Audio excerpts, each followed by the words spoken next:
Jésus, nous te couronnons, nous te proclamons roi, présent au milieu de nous. Nous t'élèvons par nos chants, nous t'adorons, nous t'exaltons. Viens établir ton trône éternel, par nos louanges nous t'invitons. Viens Jésus, prends la place. Oh, viens Jésus, prends la place. Oh, viens Jésus, prends la place. Que ton règne vienne, Seigneur. Et que ta volonté soit faite. Nous voulons maintenant élever ton trône, nous voulons élever ton tabernacle, nous voulons élever ta royauté, ta souveraineté, Seigneur. Viens, Saint-Esprit, viens nous aider dans notre reste comme maman Fatou vient de prier. Nous sommes rien sans toi, nous avons besoin de toi. Merci pour l'onction fraîche, alléluia. L'onction fraîche avec laquelle je vais annoncer ta parole. Révèle-toi à chacun et de nous. Parle à nos cœurs maintenant, Seigneur. Merci, nous menaçons le voleur de la sémence de ta parole. Nous le menaçons au nom de Jésus et que ta parole soit prêchée, alléluia, avec puissance et avec révélation. Au nom de Jésus-Christ. Alléluia. Alléluia. Alléluia. C'est vrai. Maman, merci beaucoup pour la prière, au travers de la parole, au travers de la prière pour la parole. C'est vrai, Seigneur me fait grâce. Parce que j'ai fait l'accident, j'étais encore très jeune. Alléluia. Et j'avais 20 ans. J'étais à l'école militaire à ce moment-là. Bien aimé, Seigneur me fait grâce. Il y a des gens qui marchent bien, qui ne boitent pas, mais dont on opère les dos, on met des prothèses au dos. Mais bien aimé, j'ai boité pendant longtemps, mais Seigneur me fait grâce. J'ai accepté Jésus à 82, alléluia. À 82, jusqu'à maintenant, bien aimé, le Seigneur dit dans sa parole, dans Ésaïe 40, alléluia, qui sait qui s'est confié à l'Éternel de renouveler leur force. Amen. Alléluia. Amen. Il marche, il court sans se fatiguer, sans se lasser. Il fait de la voile, alléluia, comme de l'air pour aller plus loin avec nous. Nous irons loin avec le Seigneur. Amen. Mais le Seigneur est celui qui renouvelle, alléluia, les organes du corps. Wow. Merci. Et merci, bien aimé pasteur, de m'accorder cette faveur de m'accorder l'hôtel pour apporter la parole. Je crois que c'est la première fois que le pasteur, alléluia, m'invite. Alléluia, mais j'ai toujours été là. On ne fait pas l'église de parce qu'on t'invite pour prêcher. J'ai toujours été là à chaque événement. Alléluia, mais c'est aujourd'hui la première fois que le bien-aimé m'accorde, alléluia, l'hôtel. Que Dieu te bénisse, c'est parce que je lui fais confiance. Et maman Fatou, excusez-moi, maman, c'était toi qui devais apporter la parole aujourd'hui. Il n'y a pas ton numéro de téléphone, dommage. Je crois qu'aujourd'hui, maman lui, je vais noter ton numéro. On pourra garder un contact. Donc, j'ai prévenu le pasteur que c'est mieux que je prêche aujourd'hui. Le dimanche prochain, je encore quelque part où je sais le Seigneur, j'apporterai la parole. Je n'ai pas voulu prêcher des paroles, non. Parole de Dieu. Il y a beaucoup de gens qui bâclent, qui font n'importe quoi. Non, en fait, la parole de Dieu, on respecte. Alléluia. Donc, je veux prêcher une parole. Donc, je prêche aujourd'hui. Et dimanche prochain, je prêcherai là où je serai le Seigneur. Amen. Alléluia. Nous allons ouvrir nos Bibles. Alléluia. Ne pas beaucoup bouger. Tranquille le micro, ça je suis pas à l'aise. Nous allons ouvrir nos Bibles et lire Acte 2, verset 42. Merci beaucoup, merci, ça ira, merci. Acte 2, verset 42. On peut commencer à 41 jusqu'à 47.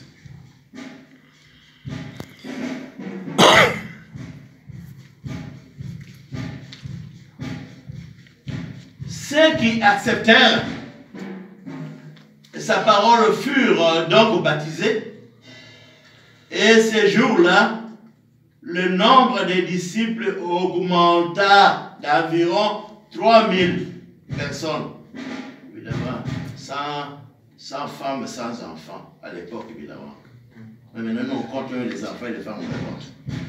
Il persévérait dans l'enseignement des apôtres, dans la communion fraternelle, dans la fraction du pain, c'est-à-dire la Sainte Seine, et dans les prières. Et qu'est-ce qui se passe après? La crainte s'emparait de chacun et il se faisait beaucoup de prodiges et de signes miraculeux par l'intermédiaire des apôtres. Amen. Tous ceux qui croyaient étaient ensemble et ils avaient tout en commun. Ils vendaient leurs propriétés et leurs biens et ils en partageaient le produit entre tous en fonction des besoins. Chaque jour, avec persévérance, ils se retrouvaient d'un commun accord au temple. Ils rompaient le pain dans les maisons et ils prenaient leur nourriture avec joie et simplicité de cœur. Ils louaient Dieu et avaient la faveur de tout le peuple. Le Seigneur a ajouté chaque jour à l'église ceux qui étaient sauvés. Alléluia. Amen. La fois passée, notre bien-aimée maman Brigitte, qui venait de Liège, il a apporté la parole. Et je pense que c'était ici. Souviens-toi, Seigneur. Ce sont des formules que nous pouvons utiliser quand nous prions. Souviens-toi, Seigneur. De quoi? Souviens-toi, il y aura des œuvres, surtout de moi, à cause de ce que j'ai fait pour toi. Donc, il a donné un texte principal, c'était Ésaïe 38. Il s'agissait du roi Ézéchias. Ézéchiel, c'était le prophète. Le roi Ézéchias. Ézéchiel était prophète. C'est Ézéchias qui était malade et il devait mourir. Mais il ne savait pas qu'il était malade. Bien sûr, il était malade. Il ne savait pas que cette maladie allait l'amener à la mort. C'est pour ça que Dieu a envoyé Ésaïe pour lui dire que tu vas mourir. Cette maladie, ça va t'amener à la mort. Cet homme, Ésaïe a fait son travail. Il a proclamé la parole de Dieu. Il est sorti. Et pendant que cet homme s'est déplacé pour sortir, franchir les seuils de la maison pour sortir, pendant ce temps-là, cet homme a commencé à prier. Souviens-toi. La fidélité de ton serviteur. Souviens-toi de l'intégrité de ton serviteur. Ce que j'ai fait pour toi. Mais bien aimé Seigneur, ouais, c'est que le Seigneur s'est rappelé. Bien sûr, notre Dieu, il s'appelle d'ailleurs comme toute chose. Notre Dieu s'est rappelé. Alors que le bien-aimé Esaïe sortait, il a dit, rentre, va lui annoncer qu'il vivra encore 15 ans en plus. Il a parlé aussi, notre bien-aimé a parlé aussi des intéressements de Néhémie. Cet homme qui était le chasseur du roi, avant que le roi boive le vin, lui devait goûter, parce que si ce n'était pas empoisonné. Cet homme, lorsqu'il a appris que Jérusalem était au comble des malheurs, était en ruine. Les murailles, il y a beaucoup de murailles, il y a beaucoup de noms, les murailles sont en ruine. Cet homme a demandé la permission au roi. Et le roi lui a accordé pour aller bâtir Jérusalem et réparer le muraille qui était en ruine. Il n'a pas regardé à sa position, il avait une faveur et chasseur du roi. Le roi lui faisait confiance parce qu'il voulait l'empoisonner. C'est lui qui devait goûter avant tous les vins et chasseurs du roi. Et cet homme Seigneur lui fera la faveur. Il bâtira, alléluia. Il réparera la muraille, il bâtira Jérusalem qui était en ruine.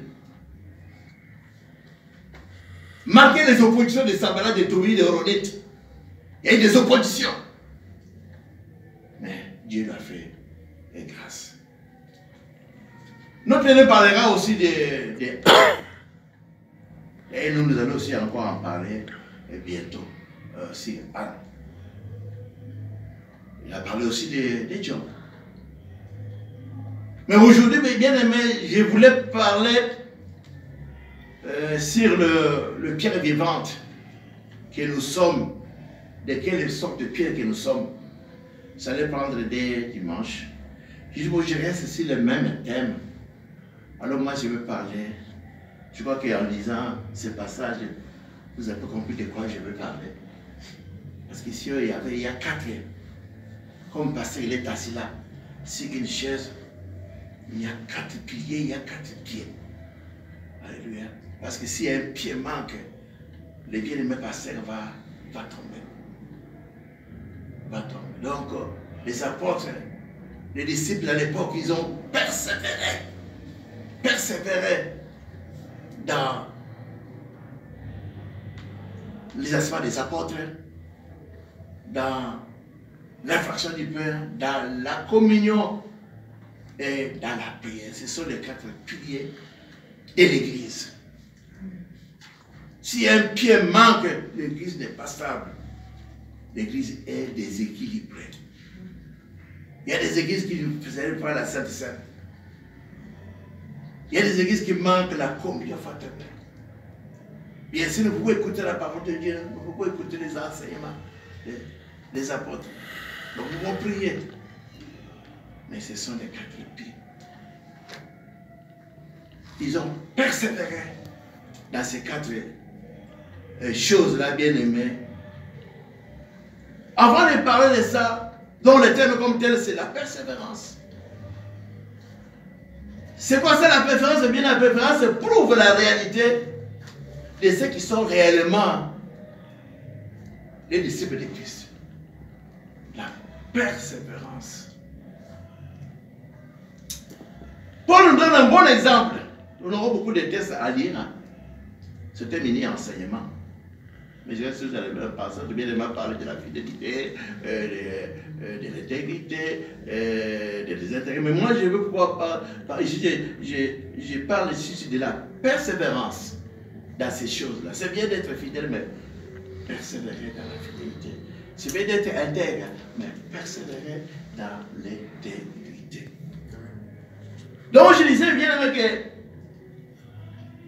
la persévérance prouve la réalité de ceux qui sont réellement convaincus, de ceux qui s'appellent des chrétiens. La persévérance. Paul, comme je disais bientôt, Paul nous donne l'exemple. Il dira dans 2 Timothée 4, versets 6 à 7. J'ai combattu le bon combat. Alléluia. Quel combat? Combat de la foi. J'ai combattu le bon combat de la foi. J'ai gardé la foi. J'ai achevé ma course. Combien de fois, bien aimés? Nous commençons bien. Mais au fil du temps, nous lâchons notre foi. Nous lâchons ce que nous faisions avant. Nous lâchons notre engagement. Nous lâchons notre fidélité. Nous lâchons notre consécration. Au fil du temps, beaucoup. Ainsi, dans Apocalypse chapitre 2, verset 4 à 5, à ce propos, qu'est-ce que Jean dira? À l'église d'Éphèse, oui, tu peux lire, bien aimé, Apocalypse 2, verset 4 à 5, Jean écrira à l'église d'Éphèse. À l'église d'Éphèse. Donc vous avez perdu votre premier amour. Alléluia, nous allons lire cela, si vous voulez. Parce qu'il y a un nombre de textes à lire là. Vous avez perdu votre premier amour. Et si les autres de venir à nos premières œuvres. Apocalypse, le verset 4 à 5. Mais ce que j'ai contre toi, l'église d'Éphèse, c'est écrit à l'église d'Éphèse.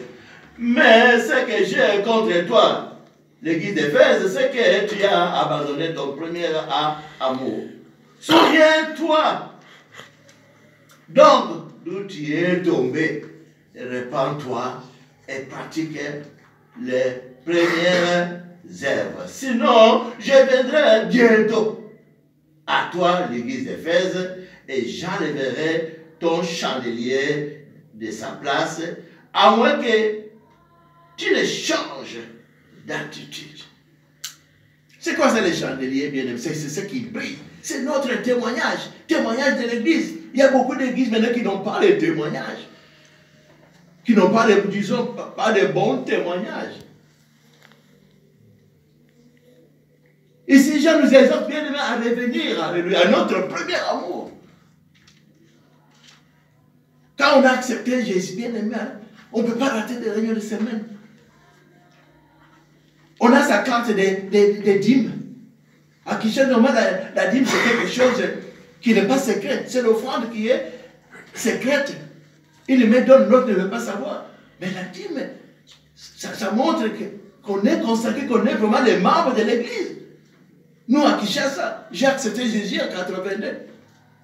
C'était un témoignage de mon épouse au travers de son témoignage que j'ai accepté Jésus. Parce que dans notre foyer, il y avait tout le temps des bagarres avec ma femme. Elle buvait beaucoup. Elle est moutétaire. Moi, ici, mon loup. Et elle faisait même le loto. Elle buvait beaucoup. Maintenant, il ne boit plus. Elle ne boit plus. Donc, ce qui fait que, quand ma cousine est passée, elle est priée dans un madame, elle dit, c'est vrai que, toi, na l'église dans un madame, il y a baptême. Et ma femme est baptisée. Elle se fait baptiser, ça va se passer le baptême. Chaque fois, il reculait.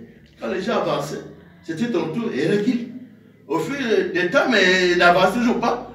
Et passé là, il remarque, il dit, maman, c'est tout, non, il y a quoi, il y a un goy. Et s'est rebaptisé. Bien sûr, comme ce n'était pas avec une décision, ça n'a pas marché. Toujours des problèmes avec elle.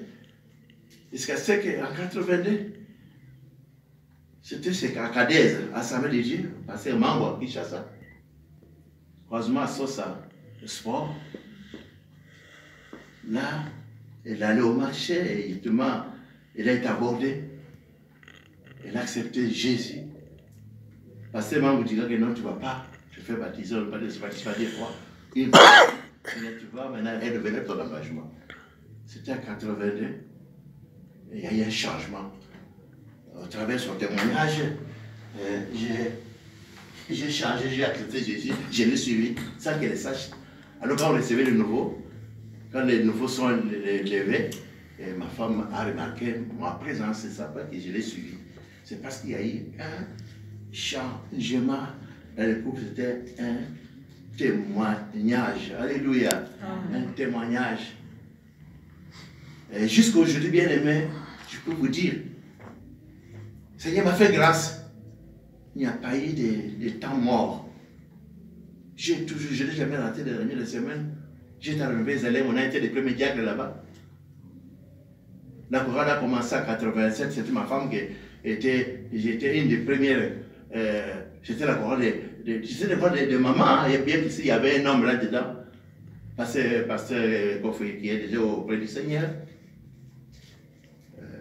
Depuis là, bien aimé, j'étais à l'Assemblée de Dieu. Quand j'étais en Belgique, j'étais à l'Assemblée de Dieu. Je me passais à Mel, je crois que tu le connais, en forêt. Avant, c'était Amitié qui est mort, qui est auprès du Seigneur. C'est là où j'ai eu mon baptême en 83. Baptême par immersion. Comme j'étais venu ici pour faire la thèse de doctorat, comme j'étais assistant sur les travaux, j'ai touché les demi-traitements qui venaient de Kinshasa. Et j'avais la bourse machin, mais on était bien. Bien que l'argent de Kinshasa parfois arrivait en retard, avec les rappels, je paye ma dîme. Parce qu'elle était étonnée parfois, 300 euros que j'ai donné et je versais dans les comptes. J'ai toujours été fidèle. C'était une grâce que Dieu m'a faite. Mais il y a certains qui perdent leur premier amour. C'est ce que Jean a dit à l'église. Il écrit à l'église d'Éphèse, revenez à vos premières œuvres, votre premier amour. L'amour est toujours fort, même quand on est marié, l'homme et la femme. Premier amour, au début là, c'est toujours très très chaud là. Alléluia. Au fil du temps, ça s'amenuise. Et donc, bien aimé, le premier amour est toujours trop fort. Qu'il soit pour son mari, pour sa femme, qu'il soit pour le Seigneur. Revenez. C'est parce qu'on perd souvent le premier amour. Persévérons dans les premiers amours. Et dans Galates chapitre 5, verset 7 à 8, c'est lui qui a trouvé. Il peut lire rapidement. Sinon, je l'ai trouvé, moi, avant vous. Verset 7, qu'est-ce qu'il est écrit dans Galates 5? Vous couriez pourtant bien. Qui vous a arrêté pour vous empêcher d'obéir à la vérité? Cette influence ne vient pas de celui qui vous appelle. Un peu de levain fait lever toute la pâte. Alléluia. Un peu de levain. Il n'y a pas de petits péchés. Même un petit péché, il ne peut t'empêcher de courir. Pourtant, tu avais bien commencé. Tu t'arrêtes, on va donner. Maman lui a fait des beignets.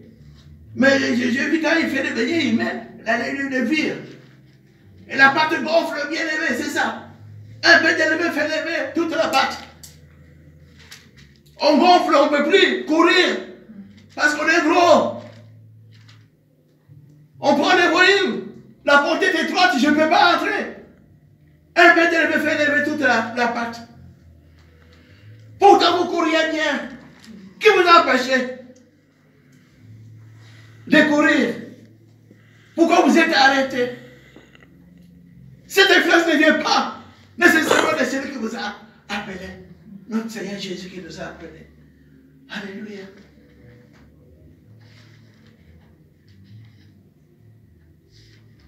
Et selon le bien-aimé, l'écrivain des Hébreux, l'auteur ne le connaît pas tellement. Hébreux, chapitre 6, verset 12. Ceux qui persévéraient dans les choses de Dieu hériteront toujours la promesse de Dieu. Très très bien. Ceux qui persévèrent dans les choses de Dieu. Alléluia. Ah, on va lire cela, ma bien-aimée, aime ce passage, maman pasteur. Hébreux 6, verset 12.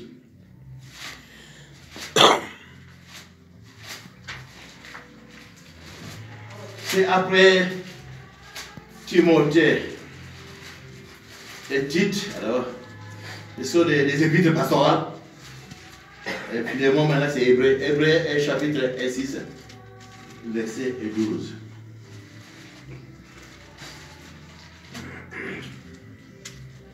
Ainsi, vous ne vous relâchez pas. Vous imiterez ceux qui par la foi et la patience reçoivent l'héritage promis. Ceux qui persévèrent reçoivent toujours, alléluia, hériteront toujours les promesses de Dieu. Retenez bien, c'est très important, bien aimé. La persévérance. Là, on verra ça. Avec l'exemple d'Élie. On va voir ça. Hériteront toujours. Il y a beaucoup d'exemples, d'ailleurs, que j'ai mentionnés ici. Nous allons commencer avec le premier exemple, notre texte de base. Avant de parler du petit nuage là, alléluia, qu'Élie a vu, une fois il a vu les petits nuages, c'était fini, c'était la fin de la sécheresse. Alors beaucoup de gens méprisent le faible commencement. Ils méprisent les petites choses, alléluia, les faibles, les petits ministères, et méprisent et servent. Nous allons revenir à notre texte de base, Acte 2, versets 42 à 47. On a vu dans le verset 41 à 42, ceux qui étaient sauvés, ils étaient au nombre de 3000, mais ils continuaient à persévérer dans les enseignements des apôtres. Dans la communion fraternelle, dans la fraction du pain, et puis dans la communion fraternelle, et puis dans la prière. Et puis, il y a bien aimé des bienfaits en cascade, il y a des bienfaits en chaîne qui s'en suivent. Pour ceux qui voyaient ce que j'ai dit, ceux qui persévèrent, hériteront toujours la promesse de Dieu. La promesse de Dieu que beaucoup soient sauvés, remplissent l'église. Ça, c'est la promesse de Dieu. Allez partir le monde, faites de la somme des disciples. Ça, c'est très important. L'église de Dieu a fait que ça puisse grandir, non seulement en quantité, mais en qualité. En qualité. C'est la promesse de Dieu. Et on va voir ce qui va se passer ici. En persévérant dans les enseignements des apôtres, en persévérant dans la communion fraternelle et dans la fraction du pain et dans la prière. Qu'est-ce qui se passe? La quête de Dieu s'empare au milieu de Dieu. Nous savons lire cela. Nous allons pouvoir discerner ça. Acte chapitre 2. Il y a la quête de Dieu qui s'empare de Dieu. Et puis il y a eu des bienfaits en chaîne. Alléluia. Qui vont s'en suivre. À cause de la persévérance.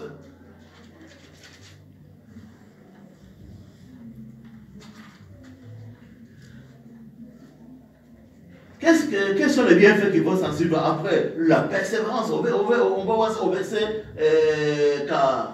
43. La crainte s'emparait de chacun. Et il se faisait beaucoup de prodiges. Et les signes miraculeux par l'intermédiaire des apôtres. Et puis encore quoi? Et tous ceux qui croyaient étaient ensemble. Ils avaient tout en commun. Et ils vendaient leurs propriétés et leurs biens. Et ils en partageaient les produits entre tous en fonction des besoins. Babo de Bazala quittait. L'église devient un corps bien-aimé. C'est ça l'église. Beaucoup de gens ne comprennent pas c'est quoi ça l'église. Nous devenons un corps. Différents membres du corps de Christ. Nous nous entraînons, nous partageons les pains ensemble. Quelqu'un a les besoins, on ne le sait même pas parce qu'il est aidé. Donc il n'y a pas de pauvres, il n'y a pas de baboles. Ça fait Ananias, ils ont été frappés par les sept esprits parce qu'ils n'étaient pas du corps. Ils n'étaient pas du corps. Ils étaient un corps, c'est formidable bien d'être un corps. Parfois on salue dans l'église, en général dans nos églises ici, on salue ceux qui connaissent. Celui qui a des moyens, quand il est éprouvé, ou il est à l'hôpital, beaucoup vont là-bas. Les autres, parfois, ils ne sont pas visités. On n'est pas réellement un corps dans les églises. Et c'est très important, c'est une richesse. Quand on est réellement un corps. Quand vous lisez 1 Corinthiens chapitre 11, vous pouvez dire que bien que les Corinthiens étaient brillants dans les dons spirituels, mais il y avait des divisions au milieu d'eux. Bien sûr, c'était une église qui brillait aussi dans la libéralité, comme l'église de Macédoine. Mais il y avait beaucoup de divisions. C'est pour ça que Paul qui